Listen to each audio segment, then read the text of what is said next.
નમસ્કાર દર્શક મિત્રો, અભિપ્રાય ન્યૂઝમાં આપનું સ્વાગત છે. વડોદરા શહેર મહાનગરપાલિકાની ચૂંટણીનો માહોલ જબરજસ્ત જામી રહ્યો છે.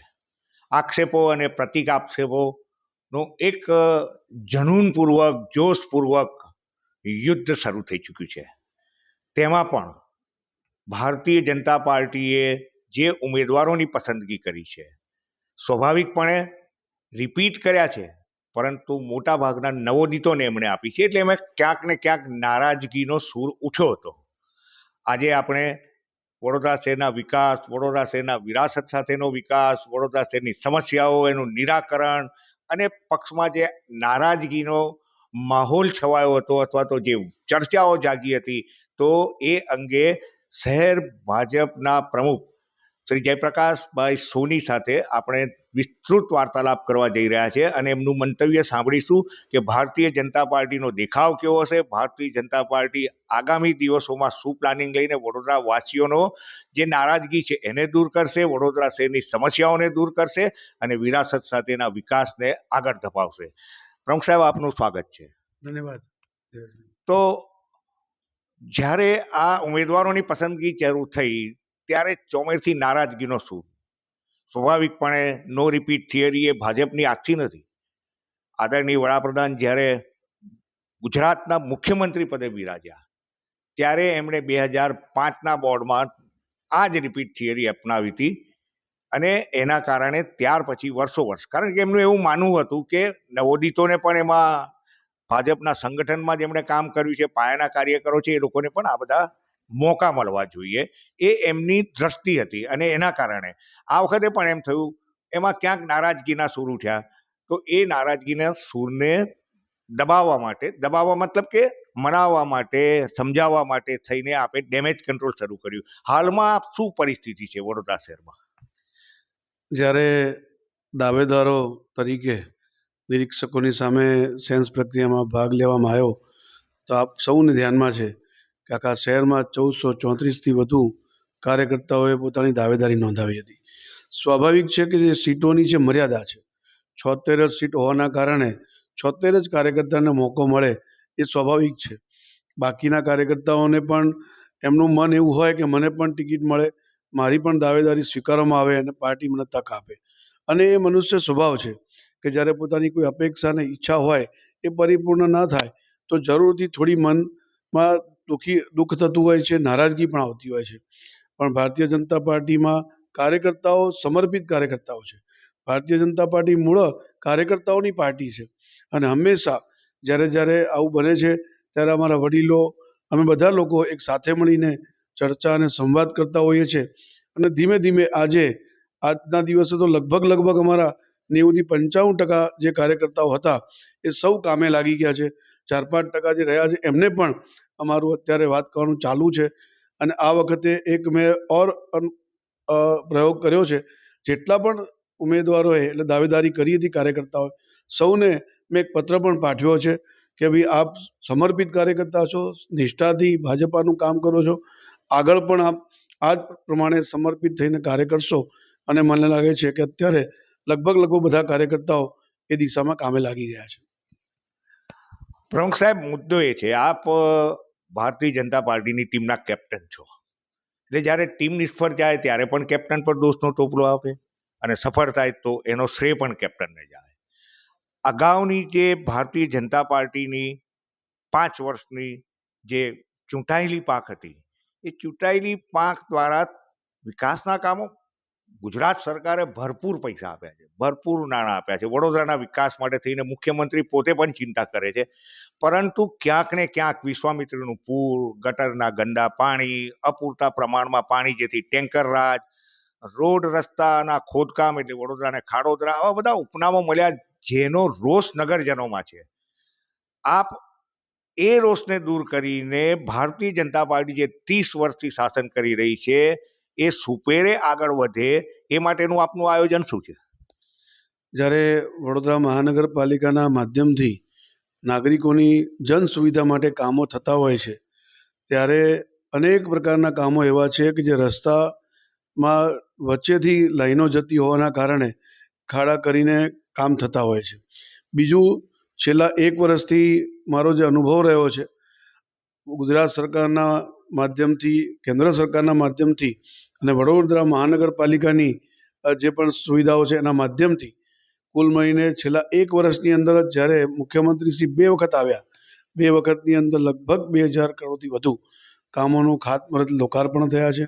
છેલ્લે માન્ય હર્ષભાઈ આવ્યા હતા ત્યારે પણ 200 કરોડથી વધુ ખાતમુહૂર્તને લોકાર્પણ થયા છે. આ બધા જે કામો છે, લોકોની સેવામાં જે લોકાર્પણ થયેલા કામો લાગવાના છે, ખાતમુહૂર્ત થયેલા કામોનું કામ ચાલુ છે, પ્રગતિમાં છે, એ બધા જ કામો આવનારા વર્ષ, 1.5 વર્ષની અંદર વડોદરા શહેરની જે સિકલ છે એ બદલવાના છે.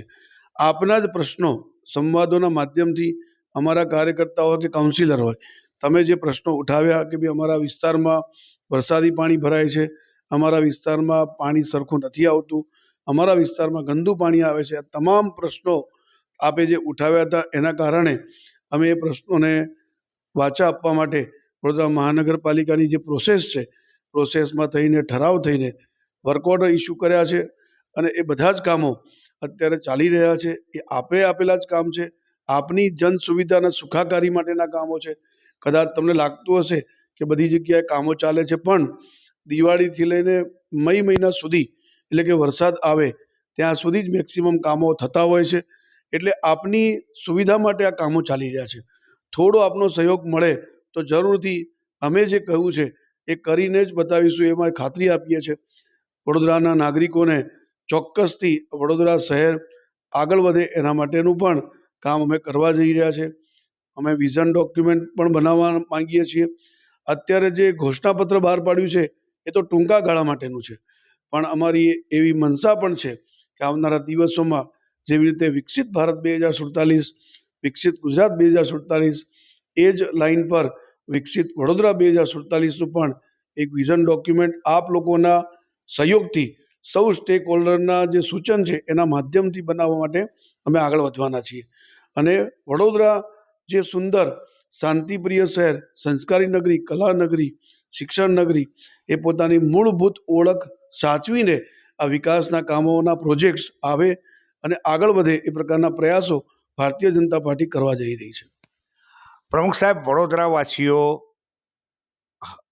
લગભગ છેલ્લા 2 દાયકાથી ટ્રાફિકની સમસ્યાઓથી ખૂબ જ હેરાન પરેશાન થઈ ગયા છે. પીક અવર્સમાં અથવા તો કેટલાક કાર્યક્રમો તેઓ સમયસર પહોંચી નથી શકતા. ઠેર ઠેર રોડ પર દબાણો છે. પાલિકા તંત્રની પણ સંડોવણી છે અને પોલીસ તંત્રની પણ સંડોવણી છે. ત્યારે સત્તા પક્ષ તરીકે અને શહેર ભાજપના સુકાની તરીકે આપ એ ટ્રાફિકની સમસ્યા અને ગેરકાયદેસર દબાણો માટે થઈને જે જવાબદારો છે એમના કાન પકડશો ખરા? અમારી સરકાર હંમેશા દબાણો માટે તો ઝીરો ટોલરન્સ રાખે છે. અનેક એવા ઉદાહરણો પ્રસ્તુત અમારી સરકારે કર્યા છે અને દબાણો હટાવવાના કાર્યક્રમ આજે પણ ચાલુ છે. બીજું, આપ જે વાત કરી રહ્યા છો તો વહીવટ જે વડોદરા મહાનગરપાલિકા કરે છે, કોઈ પણ વહીવટની અંદર સુધારણા આવી ખૂબ જરૂરી છે. કેટલીક પોલિસી પણ બનાવવી પડતી હોય છે. છેલ્લા 3 મહિના પહેલાંની સભામાં આપે સૌએ ધ્યાન આકર્ષિત થાય પ્રકારના 2 પોલિસી બનાવવામાં આવી છે, જેમાં પાર્કિંગ પોલિસી, ટ્રાફિક પોલિસીનો પણ સમાવેશ થાય છે. એવી જ રીતે એક સ્ટ્રીટ વેન્ડિંગ પોલિસી પણ મંજૂર કરવામાં આવી છે. આવનારા સમયમાં આ બંને પોલિસીનો અમલ જ્યારે થશે ત્યારે આપ સૌ નાગરિકો એ પોલિસી અમલ કરવા માટે સહયોગ આપજો. જેવી રીતે સ્ટ્રીટ વેન્ડિંગ પોલિસી બની છે એ પ્રમાણે જો સૌનો સહયોગ મળશે, સૌનો સહકાર મળશે તો જરૂરથી આપણે એક પણ રોડ ઉપર એક પણ લારી ગલ્લા ન દેખાય એવા પ્રકારની વ્યવસ્થા કરવા જઈ રહ્યા છે. પરંતુ આમાં સૌનો સહયોગ ખૂબ આવશ્યક છે. નાગરિકો જે આપણે વસ્તુ ખરીદી માટે નીકળીએ છીએ તો તમને પણ એક બજાર ઉપલબ્ધ મળી રહે એવા પ્રકારના મેદાનોમાં એવા સ્ટ્રીટ વેન્ડિંગ પોલિસીના આધારે ત્યાં માર્કેટ ઊભું થશે. એ શાક માર્કેટ હોય કે અન્ય કોઈ માર્કેટ હોય તો આપ જરૂરથી એમાં સહયોગ આપશો તો આપણે વડોદરાને હજુ વધારે સુંદર શહેર બનાવી શકીએ એમ છીએ. પ્રમુખ સાહેબ, આયોજન અને દ્રષ્ટિકોણ, એની દ્રષ્ટિએ તો ખૂબ સારી વાત છે. અર્બન હાર્ટ બનાવી રહ્યું છે એવા પ્રોજેક્ટ ભાજપ મોટા શહેરો માટે કરી રહ્યું છે. વડોદરા શહેરમાં મલ્ટી સ્ટોરી પાર્કિંગની યોજનાઓ છેલ્લા 20 વર્ષથી કહેવાય છે, પણ હજી સુધીને અમલમાં નથી આવી. આપ પાર્કિંગ પોલિસી બનાવી રહ્યા છો, દબાણો હટાવવાની વાત કરી રહ્યા છો, પરંતુ એમાં તંત્રની નિષ્ઠા, ચૂંટાયેલી પાંખની નિષ્ઠા અને પોલીસ તંત્ર એમના મેળાપીપણાના જે આક્ષેપો થાય છે, ત્યારે શહેર ભાજપના સત્તાધારી પક્ષના સુકાની તરીકે ફરીવાર અમે આપને પૂછીએ છીએ કે આપ એના કાન પકડશો. જરૂરથી જ્યાં જ્યાં જરૂર લાગશે અને જ્યાં જ્યાં પણ કહેવા જેવું લાગશે, યોગ્ય લાગશે, ત્યાં કહીને આ જરૂરથી જે નાગરિકોને ભલા માટે, જે નાગરિકોની સેવા માટે અમે કામ કરતા રહેતા હોય છે, તો આ દિશામાં પણ અમે કડકાઈથી અમલ કરીશું. પ્રમુખ સાહેબ, વડોદરા એક હેરિટેજ સિટી છે, એની પાસે સાંસ્કૃતિક વારસો છે. કૈલાસવાસી મહારાજા સયાજીરાવ ગાયકવાડની આ નગરીમાં એટલા બધા હેરિટેજ વારસા છે. આજે એક જમાનામાં 200 વાડાઓ હતા, એના 10 જ વાડાઓ રહ્યા છે. કાળક્રમે ક્યાં ને ક્યાંક વિકાસ અથવા તો વસ્તી વ્યાપને કારણે એવું શક્ય હોઈ શકે. હવે આપણે જે તળાવોની ઇન્ટરલિંક કરવા માટેની વાત કરી રહ્યા છો આપ, જેના કારણે પાણી ભરાશે નહીં, પાણી નીકળી જશે. એ બધી જે આયોજન હતું એ દીર્ઘદ્રષ્ટા કૈલાસવાસી મહારાજા સયાજીરાવ ગાયકવાડનું હતું. એમના હેરિટેજ બિલ્ડિંગો, સાહેબ 4 દરવાજાના નાગરિકો દુઃખી થઈ રહ્યા છે. આજે ન્યાય મંદિર જેવું હેરિટેજ બિલ્ડિંગ, જેને સાચવવા માટે અત્યારે 2 વર્ષ પછી અહીંયા રેલિંગ લગાવવામાં આવી છે કે લાલ કોટ છે. એવા ઘણા બધા હેરિટેજ બિલ્ડિંગો છે, હેરિટેજ વારસો છે. અત્યારે આપ એ દિશામાં કામ શરૂ કર્યું છે તંત્ર દ્વારા. માંડવી કે જે વડોદરાની એક આખવી ઓળખ છે, 4 દરવાજાને પણ જરૂર છે. તો આ હેરિટેજ વારસાને, જે આપ વિરાસત અને વારસો સૂત્ર લઈને આવો છો, તો આપ એને અંગે શું કહેશો? આપનું આયોજન શું છે, એની સાચવણી શું છે, અને ભવિષ્યમાં આપ ત્યાં યોગ્ય પ્લાન કરી રહ્યા છો? મારા પ્રમુખ પદના ઘોષણા પછી જ્યારે આ વિષય ધ્યાનમાં આવ્યો, તો માંડવીનું પહેલાં રિસ્ટોરેશન થાય એના પ્રકારના પ્રયાસો શરૂ થયા. અને આપ સૌને જાણકારી હશે કે હેરિટેજ બિલ્ડિંગ એ કોઈ સામાન્ય કોન્ટ્રાક્ટર એ કરી નથી શકતા હોતા. એના સ્પેશિયલ કન્સલ્ટન્ટ હોય છે, એમનો એસ્ટિમેટ પણ એ પ્રકારનો બનતો હોય છે, અને એના રિસ્ટોરેશનની કામગીરી પણ અલગ પ્રકારની એજન્સી કરતી હોય છે. અને અત્યારે માંડવીનું રિસ્ટોરેશનનું કામ અપાઈ ચૂક્યું છે. એ પણ હેરિટેજ બિલ્ડિંગના જે સ્પેશિયાલિસ્ટ છે એમને જ આપવામાં આવ્યું છે. એવી રીતે ભવિષ્યમાં પણ જ્યાં જ્યાં આપણને જરૂર પડશે હેરિટેજ બિલ્ડિંગની જાળવણી કરવા માટે સ્પેશિયલ કન્સલ્ટન્ટ નીમવાના હોય કે સ્પેશિયલ એજન્સી પણ હાયર કરવાની હોય, તો વડોદરા મહાનગરપાલિકાના માધ્યમથી આ બધા જ કામો કરીશું. કારણ કે આપણો ઇતિહાસ, આપણું હેરિટેજ એ જાળવવાની ફરજ સૌની છે.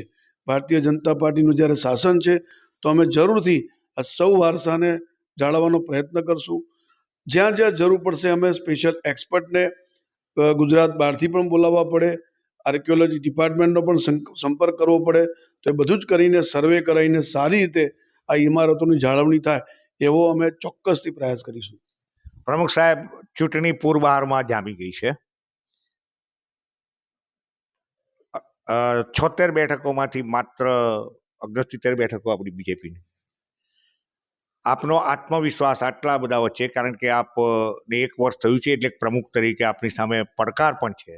હવે આપનો આત્મવિશ્વાસ શું કહે છે કે ભાજપની સીટો કેટલી હશે, અથવા તો ભાજપનું શાસન વધારે મજબૂતીથી પાલિકામાં આવશે? એ અંગે આપનો શું વિશ્વાસ છે? અમે તો જ્યારે ચૂંટણી ડિક્લેર થઈ તો 76માંથી 76 સીટ પર લડવા માટે ઉતર્યા હતા અને 76 સીટ જીતવાનો લક્ષ્યાંક રાખ્યો હતો. પરંતુ 2 બેઠકો બિનહરીફ થતાં હવે અમે 74 બેઠક પર લડી રહ્યા છીએ અને 74 બેઠક જીતીએ એ પ્રકારનો આશાવાદ છે. અમને જે પ્રમાણે અમારા કાર્યક્રમોમાં, ફેરણીમાં, સભાઓમાં અને ગ્રુપ મિટિંગમાં જે પ્રકારનો સહયોગ અને પ્રતિસાદ નાગરિકો તરફથી મળી રહ્યો છે, એ જોતાં અમને લાગે છે કે અમે 74 સીટ જીતવા જઈ રહ્યા છીએ. પ્રમુખ સાહેબ, એક છેલ્લો સવાલ કે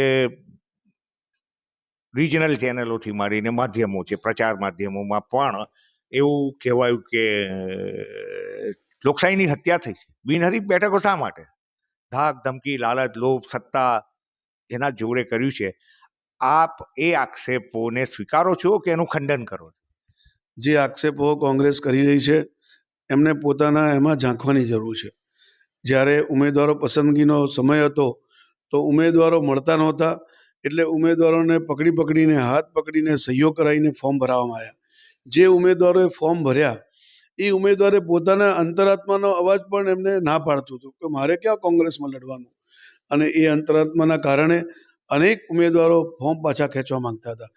આ જે સામદામ દંડ તો એ લોકોએ લગાવ્યો, એમને કેટલા ઉમેદવારો તો બહાર કરી દીધા જેથી કરીને ફોર્મ પાછા ના ખેંચાય. 2 ઉમેદવારો ભૂલે ચૂકે પહોંચી ગયા, અને એ પણ આપણે જોયું છે, આપના માધ્યમથી મેં જોયું છે કેટલો સંઘર્ષ કોંગ્રેસના લોકોએ કર્યો. અમારા કાર્યકર્તાઓ તો 76 સીટ પર લડવા માટે તૈયાર જ હતા, અમારે કોઈ જરૂર નહોતી. આ કોંગ્રેસે જે પ્રકારના ઉમેદવારો ઊભા રાખ્યા છે એટલા માટે આ વખતે આખા ગુજરાતમાં 10,000થી વધુ સીટ પર જ્યારે આ લડાઈ હતી તો એમાં 700થી વધુ સીટો બિનહરીફ થઈ છે. તો શું બધી જગ્યાએ ભારતીય જનતા પાર્ટી કરે?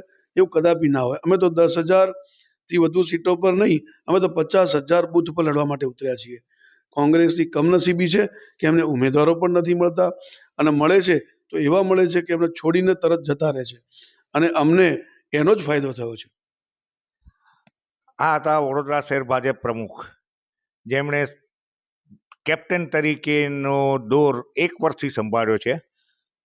હોય જ્યારે પક્ષ એક વિસ્તૃત થઈ જાય ત્યારે એમાં કેટલાક મતાંતરો હોઈ શકે, પરંતુ એ તમામ મતાંતરોને તેઓ એમની સૌમ્યતાપૂર્વક એમના સંવાદથી એનું નિરાકરણ કરવામાં સફળ પણ થયા છે. અને હવે એમનો આત્મવિશ્વાસ છે કે તેઓ ભાજપને ગત ચૂંટણી કરતાં પણ વધુ બેઠકો સાથે વડોદરા મહાનગરપાલિકામાં જીતાડશે. એમનો આત્મવિશ્વાસ એમણે વ્યક્ત કર્યો છે. વડોદરાના વિકાસ માટેનું આયોજનની વાત કરી છે, વિરાસતને જાળવવા માટેની વાત કરી છે. આપણે પણ અભિપ્રાય ન્યૂઝ ચેનલ દ્વારા પણ અમે એમને શુભેચ્છા પાઠવીએ છીએ. ધન્યવાદ. વધુ સમાચાર જોવા માટે અમારી YouTube ચેનલને સબસ્ક્રાઇબ કરો અને જોડાયેલા રહો ફેસબુક, ઇન્સ્ટાગ્રામ અને ટ્વિટર પર.